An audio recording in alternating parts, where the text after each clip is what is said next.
तो चलिए आज के इस दिलचस्प विश्लेषण की शुरुआत करते हैं। एक ऐसी दुनिया जहां हमारी असल जिंदगी और डिजिटल इमेजिनेशन आपस में टकराते हैं। आज हम ईशान शर्मा के डिजाइन किए हुए स्नैपलन स्टूडियो पोर्टफोलियो पर एक रणनीतिक नजर डालने वाले हैं। यकीन मानिए, ये सिर्फ कुछ रंगीन और मजेदार फिल्टर्स का कलेक्शन नहीं है। ये असल में दर्शकों के ध्यान को अपनी तरफ खींचने और उन्हें जोड़े रखने का एक पूरा मास्टर क्लास है। जब कंटेंट को सिर्फ देखा नहीं जाता, बल्कि उसका हिस्सा बनकर उसे महसूस किया जाता है, तब जाकर इंटरैक्टिव रियलिटीज का असली जादू सामने आता है। तो चलिए बिना किसी देरी के इस बेहतरीन दुनिया के पीछे की रणनीति और डिजाइन को गहराई से समझते हैं। अब देखिए, इस पूरे पोर्टफोलियो का जो बेस है ना, वो है ऑगमेंटिंग द एवरीडे, यानी हमारी रोजमर्रा की उबाऊ दिनचर्या को थोड़ा और बेहतर और दिलचस्प बनाना। लेकिन ये एआर इफेक्ट्स असल में है क्या? सच कहूं तो ये सिर्फ चेहरे पर कोई डिजिटल मास्क या चश्मा लगाने तक सीमित नहीं है। बिल्कुल नहीं। ये स्पेशल कंप्यूटिंग और इंटरैक्टिव रियलिटीज की एक ऐसी दुनिया है जो रियल वर्ल्ड के हमारे एक्सपीरियंस को पूरी तरह से नया आकार देती है। ये हमें अपने आसपास की दुनिया को एक बिल्कुल नए, क्रिएटिव और डायनामिक नजरिए से देखने के लिए प्रेरित करती है। एक तरह से कह सकते हैं कि ये हमारी आम जिंदगी के साधारण पलों में थोड़ा सा डिजिटल जादू मिला देती है। और जब हम इस डिजिटल जादू की बात कर ही रहे हैं, तो जरा इस नंबर पर गौर कीजिए। 65 मतलब 65। ये कोई छोटा मोटा नंबर नहीं है। 65 अलग अलग और कमाल के फिल्टर्स का एक पूरा का पूरा इकोसिस्टम। इस लेवल का स्केल क्रिएटर्स और ब्रांड्स दोनों के लिए ऑडियंस एंगेजमेंट को टेस्ट करने का एक जबरदस्त प्लेग्राउंड देता है। यहाँ हर एक फिल्टर अपने आप में एक नया एक्सपेरिमेंट है, एक नया तरीका है ये समझने का कि लोग डिजिटल दुनिया के साथ आखिर जुड़ना कैसे पसंद करते हैं। इतने बड़े स्तर पर काम करना ही ये साफ कर देता है कि इसके पीछे एक बहुत ही सीरियस और सोची समझी रणनीति है। अब अगर हम इस पोर्टफोलियो के ब्रेकडाउन को देखें, तो ये इन 65 अनुभवों की वैरायटी को बड़ा ही शानदार तरीके से दिखाता है। हमारे पास 52 प्योर एआर इफेक्ट्स हैं और 13 गेमिफाइड एक्सपीरियंसेस यानी गेम्स हैं। ये बंटवारा हमें साफ बताता है कि इंटरैक्टिविटी के दो मेन पिलर्स हैं। एक जो चीज़ों के लुक और फील को बदलता है, और दूसरा जो यूजर्स को सीधे गेम खेलने और चैलेंज लेने के लिए उकसाता है। मतलब एंगेजमेंट बढ़ाने का कोई एक फिक्स्ड फॉर्मूला नहीं है। इसे अलग अलग और मज़ेदार तरीकों से अचीव किया जा सकता है। तो चलिए आगे बढ़ते हैं और देखते हैं स्नैपलन स्टूडियो फिल्टर्स का वर्गीकरण। यहाँ आपको 3 साफ कैटेगरीज दिखेंगी। सबसे पहले पजल और एक्शन गेम्स, जैसे स्लाइड टू सॉल्व और बॉक्स बैटल, जहां आपको तुरंत एक्शन लेना होता है।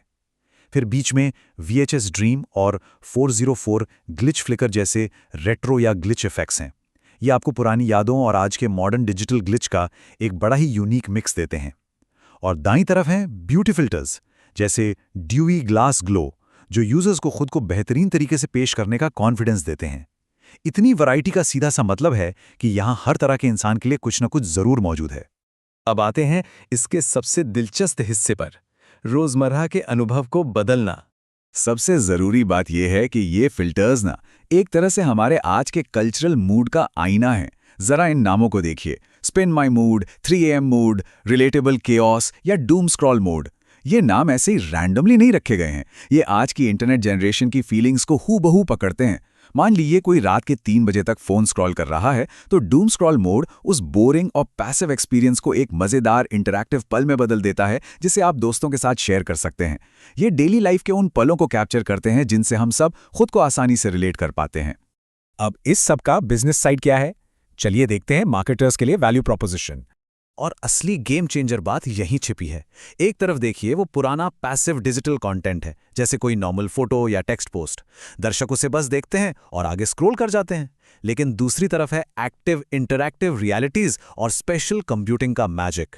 यहां दर्शक सिर्फ कंटेंट कंज्यूम नहीं कर रहे हैं, बल्कि वो लिटरली उस एक्सपीरियंस का हिस्सा बन रहे हैं।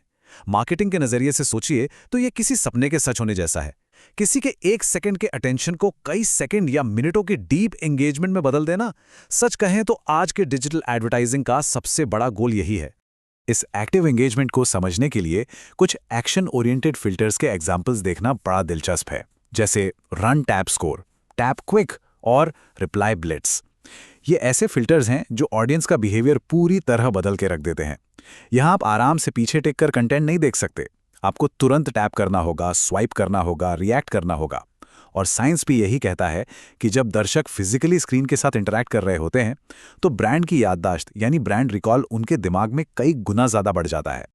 अब यही क्रिएटिविटी कैसे एकदम सॉलिड ब्रांड स्ट्रैटेजी में बदल जाती है, वो समझने वाली बात है। अगर किसी ब्रांड को इंटरैक्शन चाहिए तो वो फ्लैग चेक जैसे ट्रिविया गेम का इस्तेमाल कर सकते हैं। अगर वो चाहते हैं कि लोग उनके प्रोडक्ट के साथ अपनी एक पहचान बनाएं तो मॉडल मोड ऑन जैसा फेस मॉर्फिंग फिल्टर एकदम परफेक्ट है। और सोशल शेयरिंग या वायरलिटी बढ़ानी है तो स्पिन ट्रुथ डेयर जैसे पार्टी गेम्स से बेहतर क्या हो सकता है। ये दिखाता है कि कैसे क्रिएटिव डिजाइन सीधे तौर पर ऑडियंस के बिहेवियर को ड्राइव कर सकता है। तो इन सबका फाइनल गोल क्या है? एक इंटरैक्टिव इंटरनेट बनाना। क्रिएटर ईशांत शर्मा का मिशन एक बहुत ही सिंपल लेकिन बेहद पावरफुल थॉट पे टिका है, इंटरनेट को थोड़ा और इंटरैक्टिव बनाना। इस 65 लेंसों वाले विशाल पोर्टफोलियो के पीछे भी यही कोर फिलॉसफी काम कर रही है। चाहे वो कोई चमकदार ग्लिच इफेक्ट हो या कोई फास्ट पेस टैपिंग गेम हो या फिर एक सिंपल सा ब्यूटी ग्लो, इनमें से हर एक चीज इंटरनेट को एक वन वे ब्रॉडकास्टिंग टूल से निकालकर एक टू वे और हाईली एंगेजिंग डिजिटल इकोसिस्टम में बदल रही है। ये इंटरनेट को एक ऐसी जगह बना रहा है जहां हम लोग सिर्फ कंटेंट पढ़ते या देखते नहीं हैं बल्कि उसके साथ खेलते हैं।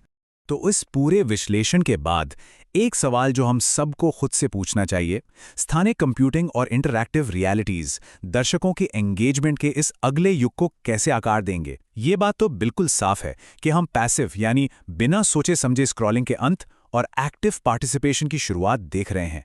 मार्केटिंग और कंटेंट डिजाइनर्स को अब ये सोचना ही होगा कि वो दर्शकों को अपने एक्सपीरियंस में कैसे शामिल कर सकते हैं, ना कि सिर्फ उन्हें क्या दिखा सकते हैं। ये चर्चा हमें डिजिटल दुनिया के फ्यूचर के बारे में बहुत कुछ सोचने पर मजबूर कर देती है। तो बस सीखते रहिए और इस इंटरनेट को थोड़ा और इंटरैक्टिव बनाते रहिए।